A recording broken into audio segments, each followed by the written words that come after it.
Do you know how the Orcs first came into being?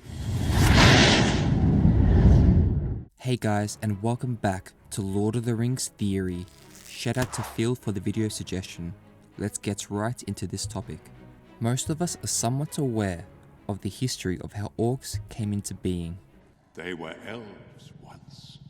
Unfortunately, however, there isn't a clear canon answer to this question, as Tolkien never exactly gave a straight answer in regards to the origin of orcs. Many fans of Tolkien have different opinions on the matter, so to speculate, we can only theorize, and that is what I am here for. The most widely accepted answer comes from the Silmarillion, which states Morgoth twisted, tortured, and tormented elves, corrupting them into what we know now as orcs. Morgoth was known as the most powerful of the Valar.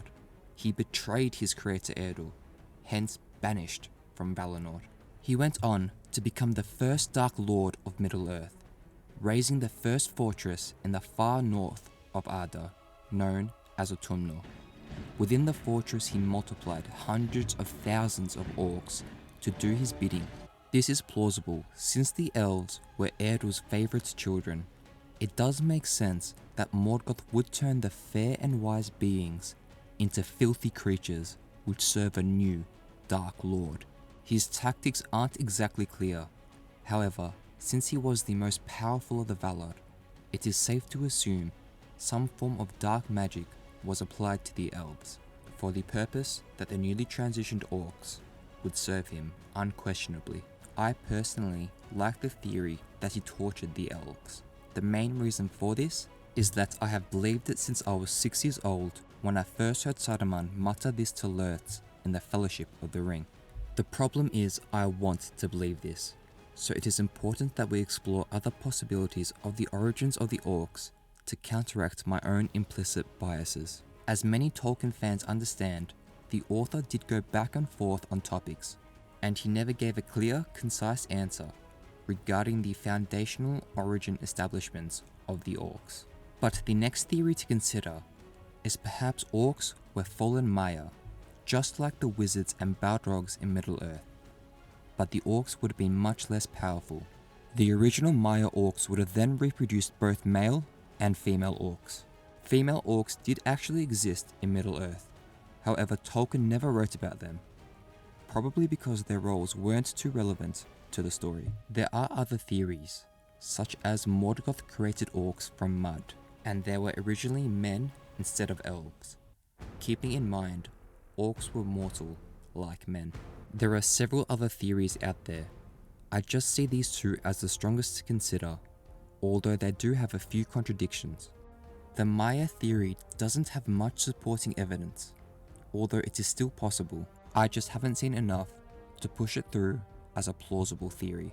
I'm going to go on the record here and state that orcs were originally fallen elves, since it was written in the Silmarillion and repeated by Saruman in the adaptions, therefore cemented into canon. In my opinion, of course. The major contradiction in this theory, however, is that orcs are mortal unlike elves. Their lifespan tends to be similar to men, yet shorter than the Dunedain. Perhaps in the initial transition, the elves lost their immortality due to Morgoth's necromancy. Now, just because the elves could have been the origin of the orc, doesn't mean it was always this way. It's likely that men could have also gone down the path of the orc, similarly to the elves, spawning different tribes. However, there is no real canon information confirming nor denying this, but to me, it only makes sense. It is confirmed that orcs do in fact reproduce, as we see in The Hobbit, with Bolg being the son of Azog. I hope you enjoyed this video. It is controversial amongst fans. Please feel free to let me know what you think of the matter. I do believe quite a few of you will have opposing opinions on the origins of orcs. However, personally, I see the elven origins as canon. Thanks for sticking around until the end. Be sure to like and subscribe if you enjoyed this video. As always, my Middle-earth friends, Hanonle for watching, and I'll see you on the next episode of Lord of the Rings Theory. Namari. Embrace the power of the ring, or or embrace your own destruction. Renewed shall be